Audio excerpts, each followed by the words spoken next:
the questions that have been put forth on the matter of the procurement of the long-lasting mosquito nets by the various senators.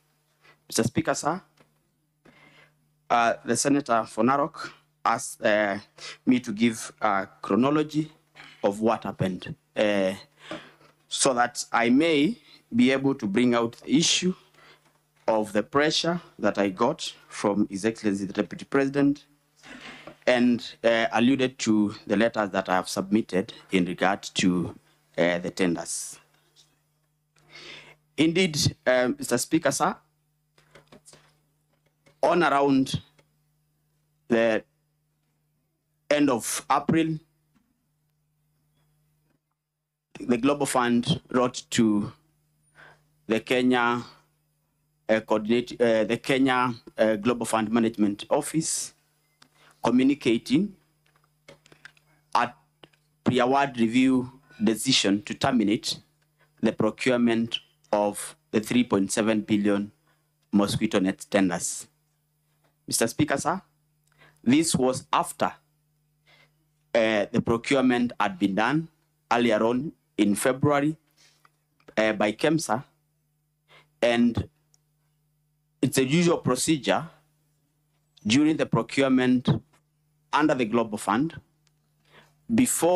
after the evaluation of the tenders, the evaluation report is shared with the Global Fund to authenticate if full procurement procedures and law have been followed.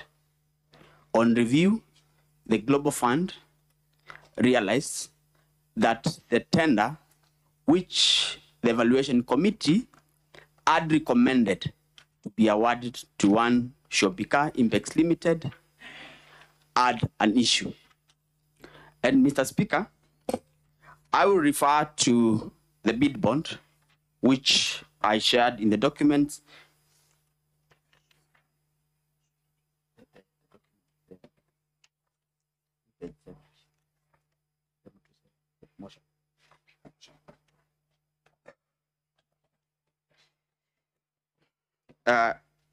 In the motion, I think it's page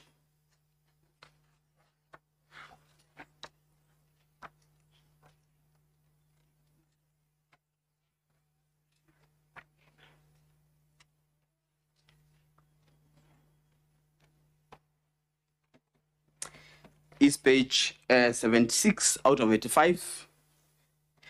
Mr. Speaker and honorable senators, if you look at the bid bond that I'm referring to, the bid bond down there has a stamp of the 21st of February 2023, having been received by one Monica at 9:37 a.m.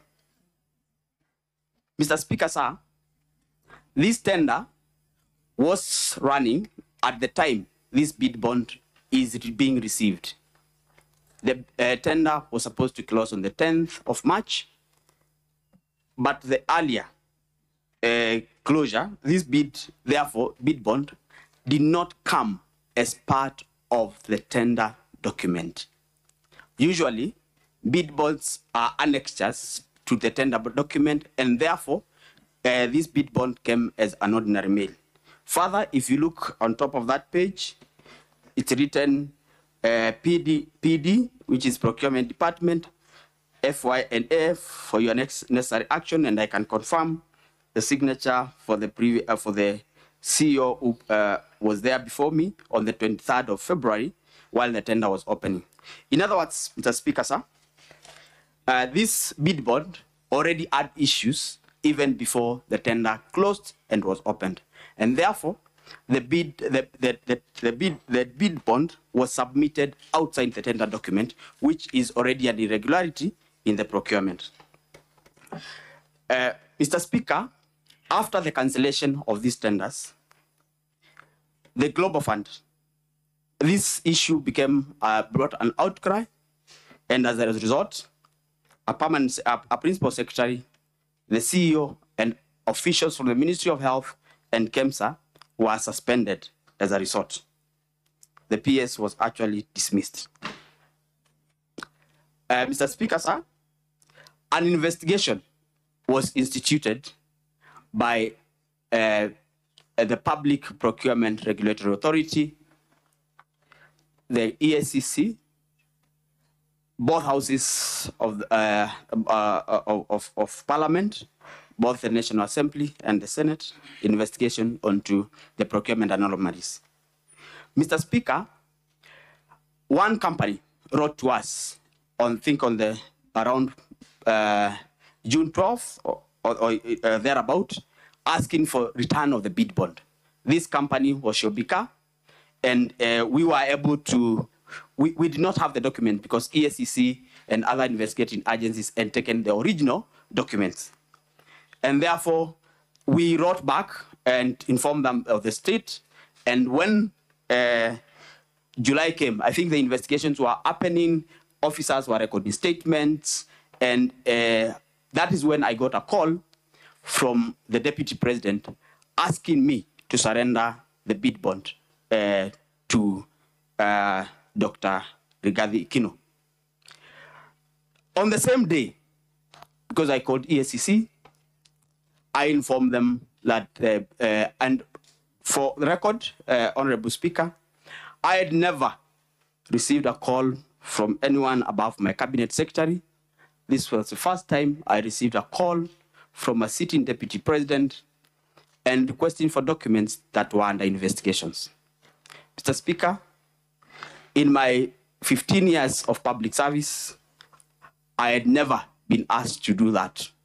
And therefore, I felt coerced, and I had to leave the business that I had for the day, go to ESCC, follow up the bid bond so that I am able to retrieve it. I was actually able to write a letter to them and follow it up because I had written a letter earlier, and I followed up and sat there for 5 hours for them to discharge the bid bond. And on the same date, I wrote a letter and called for them to collect the bid bond.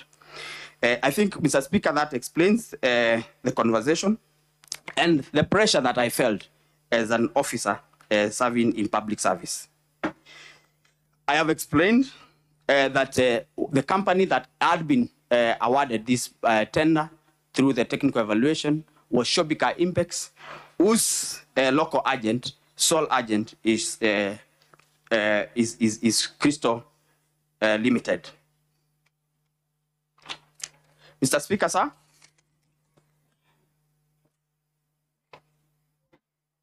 I have walked the Senate through the conversation that I had with the question asked by Honorable Dr. Boni Alwale on what transpired and how I was able to get the bid bond. Yes.